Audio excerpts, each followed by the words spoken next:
नमस्कार, स्वागत है आपका वीके न्यूज़ में। बीते कुछ महीनों से एक तस्वीर खूब वायरल हो रही है। ये तस्वीर आपके फ़ोन पर भी आई होगी, आपने अपने सोशल मीडिया अकाउंट पर भी देखा होगा। इस तस्वीर के साथ ही टूल किट गैंग, वामपंथी, लिबरल्स की पूरी लॉबी तरह तरह के सवाल उठाने लगे, तरह तरह के संदेश आग की तरह फैलाया जाने लगा। ये तस्वीर प्रयागराज और उसके आसपास के इलाकों के स्थित गंगा नदी के घाटों पर शवों को दफनाने से जुड़ी थी और इस मामले में दर्ज पीआईएल को इलाहाबाद हाईकोर्ट ने खारिज कर दिया है। हाईकोर्ट ने कहा कि याचिकाकर्ता ने गंगा नदी के आसपास रहने वाले लोगों के रीति रिवाजों को लेकर कोई भी अध्ययन नहीं किया। याचिकाकर्ता से कहा गया है कि वो इस मामले की रिसर्च करके फिर से याचिका दायर कर सकते हैं। फिलहाल मौजूदा याचिका रद्द कर दी गई है।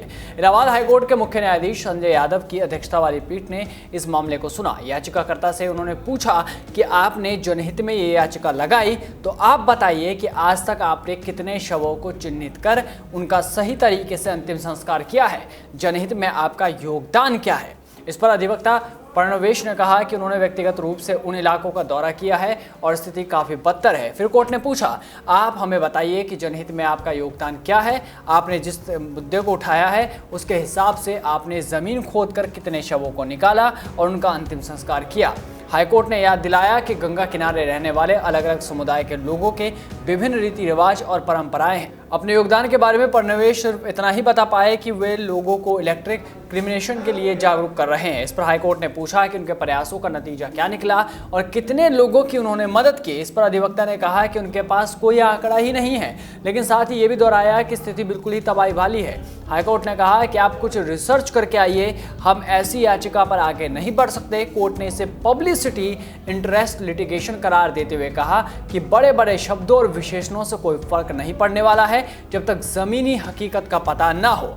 हाईकोर्ट ने कहा कि याचिकाकर्ता ने बताया है कि मानवाधिकार आयोग ने इस संबंध में एक्शन लिया है, तो फिर वो वहां क्यों नहीं जाते। साथ ही सलाह दी कि इस तरह के निर्देशों के लिए अदालत का दरवाजा ना खटखटाएं। वकील प्रणवेश ने अंतिम संस्कार को सरकार की जिम्मेदारी बताया, तो इस पर हाईकोर्ट ने पूछा कि किसी के परिवार में कोई मृत्यु होती है तो ये सरकार की जिम्मेदारी है। साथ ही याद दिलाया कि अलग अलग समुदायों की अलग अलग पद्धतियां होती है। बता दें कि कई समुदाय ऐसे हैं जहां जल समाधि और भू समाधि के साथ शवों को दफनाने की प्रक्रिया अपनाई जाती है और ये परंपरा आज से नहीं चली आ रही, ये सैकड़ों वर्ष पुरानी है। सिर्फ गंगा किनारे ही नहीं, कई और राज्यों में भी ये प्रक्रिया अपनाई जाती है। पर इन तस्वीरों को बीते कुछ महीनों से राजनीतिक दलों ने अपने अपने हिसाब से परोसा, तरह तरह का मसाला इसमें लगाया गया, ठीक वैसे ही जैसा भी राम मंदिर ट्रस्ट के ऊपर सवाल उठाए जा रहे हैं। इस वीडियो में बस इतना ही। देश और दुनिया की तमाम बड़ी खबरों से जुड़े रहने के लिए बने रहिए वीके न्यूज़ के साथ। नमस्कार।